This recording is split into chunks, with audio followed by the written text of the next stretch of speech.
phambi kukaPilato.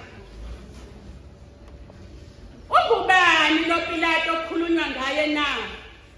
UPilato wayeyisikhulu saseRoma. Wayengumbusi waseRoma. Wayekadedekwe nguTiberius Caesar, owayengumbusi omkhulu ngaleso sikhathi. uTiberius wayeziwa ke bazalwane ngokuthi inkolo wayenganandaba nayo. Zonke izinto zenkolo wayengayishaya indiva.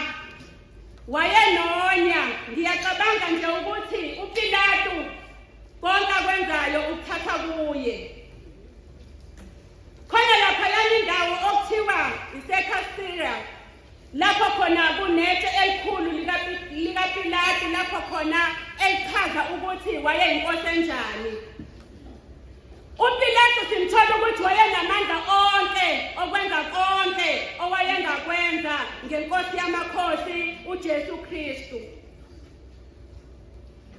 uJesu simthola esimeni esibucayi, esimeni esibuhlungu kakhulu. Asikhumbule phela ukuthi uJesu njengamanje uyedwa, awukho ngisho abafundi bakhe, uyimele yedwa, konke abhekene nakho ubhekane nakho yedwa. Bayamkhuba nje uya lapha kuPilato, uhamba yedwa, akukho bangani, akukho zihlobo, uyena yedwa. Bafike bambuza lapha yana, yabuza uPilato ukuthi kwenze njani, lo muntu wenzeni? Bayaphendula ke esixukwini. Bayasho ukuthi lo ubezenza inkosi. Lo ubengafuni ukuthi kuthelwe kuKesari, imalini kuKesari. Simbona uJesu engazi ukuthi kumele enze njani, ukuba yimina nawe eqaleni mhlambe sasizogijima sifune abameli abazimele ukuze basimele. Kodwa uJesu akazabize umuntu. Okubuhlungu nakho konke ke indabulele kuPilato, ukuthi uPilato njengoba enamandla onke ukuthi enze yonke into angayenza, amise yonke le process ukuze uJesu akhululwe. Kodwa uPilato simthole ngakwenzi lokho. uPilato yalazi iqiniso lokuthi uJesu akanaqala. uPilato kodwa simthola elalela isixuku. Lapha lana kuvesi 4 uthi wayesethi uPilato kubaphristi abakhulu nakuzo izixuku, angifumani icala kulo muntu. Kodwa uPilato akakwazi ukuthi njengoba engafumani icala kulo muntu, lini icala? Athi no, hlukanani nihambe. Kodwa uPilato ulalela isixuku, akakwazi ukuthatha istand sokuthi cha, lo muntu akalenzanga icala. Isakale Julius. uPilato uvumela ukusetshenziswa yisixuku. Uvumela isixuku esixokozelayo ukuthi simlawule nasekuthatheni inqumo okumele ayithathe. uPilato simthola engakwazi ukumela iqiniso entweni engabe uyayimela. Ungumsolwa uJesu lesi sikhathi. Ngeqala elingekho. Alikho icala kuJesu. Kodwa ke yonke le process yenzeka ukuthi mina nawe sisindiswe.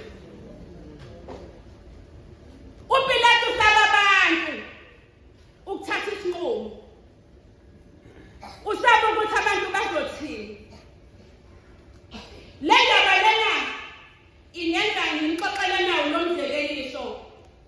Kwakukhona umama owayehlupheke kakhulu ngendlela esimangaliso. Enabantwana engazi abantwana ukuthi uzobaphani. Asuke lo mama ehamba engene emajalidini engene emakhishini emishini ecela iy'mpahla zokuthi abawashele. Uma ethole lezo mpahla uzojabula ukuze athole imali ehambe yothengela iy'ngane zakhe ukudla. Ngoba singomama sithwele ngisho iy'ngane esingabazi obaba bazo ukuthi bayashonaphi. Singogogo sikhulisa abazukulu iy'ngane zethu esezashiya emhlabeni. Uyahamba lo mama uthi mengabe ehamba ecinga umsebenzi ukuthi ngolunye usuku abone into eyintshe. Kwakade dlula ingane phambi kwakhe hambe ziyikhasela yena wathi uyayibuka phansi wayikosha lento le. Wathi mengabe ikosha ngathi ngiyabona lalina kanje kunethibi wathatha leli tsheleli waliwasha kanti igolide. Ahamba umama ayodayisa igolide. Uma edayisa igolide yashintsha impilo kamama ekhaya. Kodwa into eyenzeka abazalwane kwasemndenini kwabakhona oPilato. OPilato babekhuluma bethi kulo mama lo, yini impilo yakhe ishintshe kangaka? Kwenziwa yini ukuthi impilo yakhe ishintshe kangaka? Ngoba abazalwane uNkulunkulu mengabe senzela izinto kuba khona isixuku even ebandleni. Siphila noPilato abangakwazi ukumela iqiniso. Amabandla ethu abhidlikile namhlanje ngenxa yoPilato. Sihamba nesiPilato even emabandleni. UPilato akakazange ukumela iqiniso phambi kwenkosi yamakhosi asho ukuthi cha alithi iqala kulo. Uma seshilo lokho bese thatha i-decision njengesikhulu esikhulu esikwaziyo ukuthatha ama-decision. Wahluleka walalela isixuku. Nasebandleni silalela iy'xuku ngoba khona abazalwane abangena enkonzweni bezoba yisixuku. Bese liyathi ibandla kaNkulunkulu. Siyothini ngokuhla kokuphela? Le mfihlakalo le ejulile siyayibona yini? Ungathi ngiyabona le mama ehuba ehluphekile ethi menzi wethu ophezulu size ebusweni bakho unomusa omkhulu masiwuze umusa wakho. Yashintsha impilo kamama. Kungabe thina asilaleli noPilato emsebenzini esisebenzayo bazalwane kukhona oPilato abacindezela abantu abangakwazi ukumela iqiniso. Kuyo yonke indawo esihamba kuyo umzalwane onjani wena ophila isiPilato ongakwazi ukumela iqiniso. Uma ngabe ungasekho la endlini yenkonzo uphilela impilo.